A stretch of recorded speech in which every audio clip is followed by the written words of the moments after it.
আসসালামু আলাইকুম। আজ রান্না করব সামুদ্রিক মলা মাছ দিয়ে ডাটা আলু তরকারি।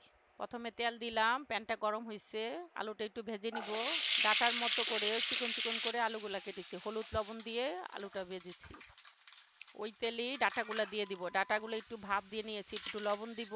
এটাতে হলুদ দিব না, শুধু লবণ দিয়ে ভাজবো। আরেকটা প্যানে সামুদ্রিক মলা মাছগুলো ভেজে নিব, একটু ঢেকে এটারে ভাজবো। হয়ে গেছে আমার ডাটা ভাজা। আপনারা না ভাজলেও পারেন, ডাটাটা ভাজলে একটু সুন্দর গ্রান করে। আর একটু তেল দিব ওই প্যানে, পেঁয়াজ কাঁচামরিচ দিয়ে দিব। কাঁচামরিচটা কেটে দিয়েছি।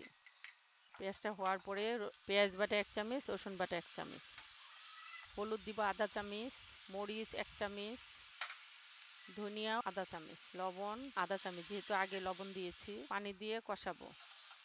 টমেটো দিয়ে দিলাম, 2টা টমেটো, আর বাকিটা দিয়ে দিলাম, দিয়ে এটা ঢেকে রাখবো।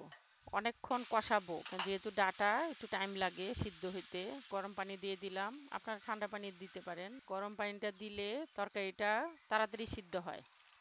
কাঁচামরিচ দিয়ে দিলাম। তরকারি হয়ে গেছে। উপরে ভাজা মাছগুলো দিয়ে দিব। জিরার গুঁড়া দিব 1 চামচ, ভাজা জিরার গুঁড়া। এখন নামিয়ে ফেলবো। হয়ে গেছে আমার ডাটা আলু সামুদ্রিক মলা মাছের তরকারি। আপনারা সবাই এটা রান্না করে খাবেন, খুব মজার একটা খাবার। আল্লাহ হাফেজ।